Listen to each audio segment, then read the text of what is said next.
Front ఎండ్లో మనం ఎంత ఇంపార్టెంట్తో వర్క్ చేస్తామో బ్యాక్ ఎండ్లో ఎంప్లాయీస్ సపోర్ట్ కూడా మనకు అంతే అవసరం మన కంపెనీ గ్రో అవ్వడానికి, ముందుకు తీసుకెళ్ళడానికి.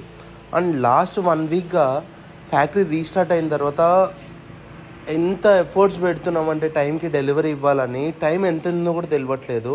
అండ్ వాళ్ళ వర్క్కి ఒక చిన్న రికగ్నిషన్ ఇస్తే బాగుంటుంది అని అనిపించింది. వితౌట్ ఎనీ సెకండ్ థాట్ షాప్కి వచ్చి సిల్వర్ కాయిన్స్ అయితే తీసుకురావడం జరిగింది. Let's give surprise for them.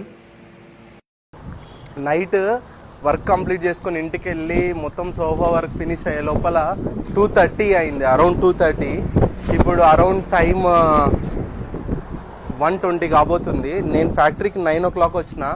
నాకంటే ముందు వచ్చి వీళ్ళు కంప్లీట్ ఆల్రెడీ ఒక డెలివరీ ఇచ్చి ఇంకొక లోడ్ చేస్తున్నారు. ఎవరైనా ఎంప్లాయీస్ 7:30 కాగానే టైం కాగానే ఇంటికి వెళ్ళిపోవాలంటే వీళ్ళు వెళ్ళమని వెళ్ళరు. డైలీ లాస్ట్ 1 వీక్గా ఇట్స్ బికమింగ్ 12-1 అవుతుంది night. Because 2 months temporary sofa క్లోజ్లో ఉంది కాబట్టి. ఎవరైనా సరే హార్డ్ వర్క్ చేసినప్పుడు రికగ్నిషన్ అనేది ఇంపార్టెంట్. ఒక నిమిషం అది ఆడ పెట్టేసి ఇటు రండి చెప్తా. మన స్ట్రెంగ్త్ అన్నా ఏదైనా సరే ఒక కంపెనీ కానీ ఏదైనా బిజినెస్ నిలబడాలంటే it's all about employees. So ఈరోజు ఆ రికగ్నిషన్ కోసం I plan something surprise for them. వాళ్ళిద్దరూ ఏదైనా స్ట్రెంగ్త్ అయినా they are only for me.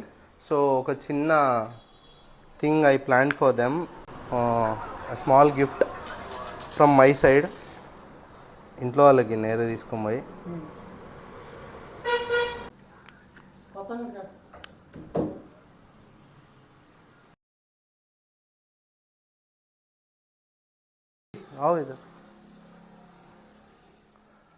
These are my strength. And ఎప్పటికీ నా సపోర్ట్ వీళ్ళకి ఉంటుంది.